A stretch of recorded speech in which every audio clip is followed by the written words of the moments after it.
Hello mga mamshi! Welcome to our mini vlog.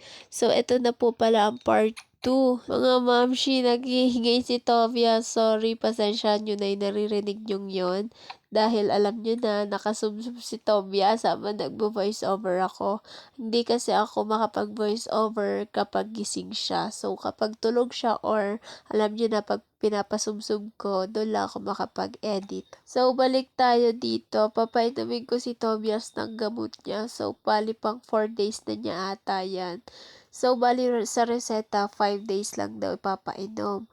Pero, depende pa yon kung itutuloy, lalo na kung tuloy pa rin yung lagnat niya kung nagkakasinat pa rin or what. At yan nga, makikita nyo, nag-aaway kaming dalawa. May gamot kasi siya na ayaw niyang iniinom.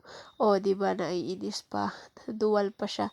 Tapos pagpasensyahan nyo na ako mga mamshi, kung ang haggard ko tingnan, grabe. Nagkasakit din pala ako, kaya pansin nyo, yung boses ko, iba na minamalat ako kasi may sipon ako ngayon. Nung gumaling na si Tobias, nung malapit na siyang gumaling, ako naman yung sumama ang pakiramdam. Nagkaroon din ako ng ubo at sipon. Buti na lang sinabi nila Sis Ivy, tas nila Teacher Maria na magsuom ako. Yun naman, gumanda-ganda yung pakiramdam ko nung ginawa ko yun. At gusto ko po pala magpasalamat sa mga tumulong, lalo na po dun sa financial. Tapos, sa mga nag-pray po sa good health ni Bibi. At tignan nyo naman, sa loob lang ng 1 linggo, wala pang 1 linggo, gumaling na po siya. Kaya super thank you sa inyo guys. Love you all. Tas yan, di ba pinapainom ko na siya si Toby ng gamot. Last na yan, pinapainom ko din po pala siya ng Pedialyte kasi nga mahina-hina pa siya dumede para hindi siya ma-dehydrate. Kaya yan, iniinom niya yon.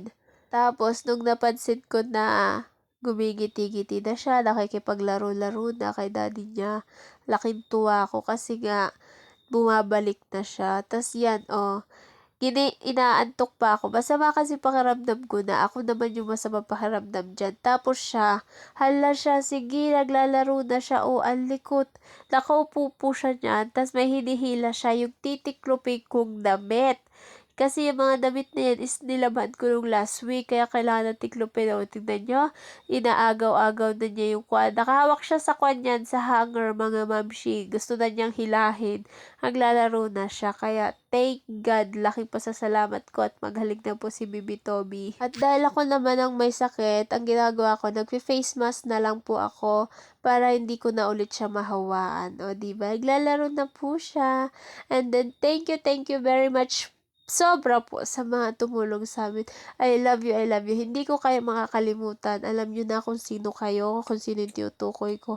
At yun lang po for today's video.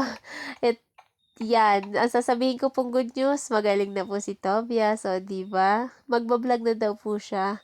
Pa-like, pa-share, and pa-follow na rin po. Bye-bye, yun lang po for today's video. God bless.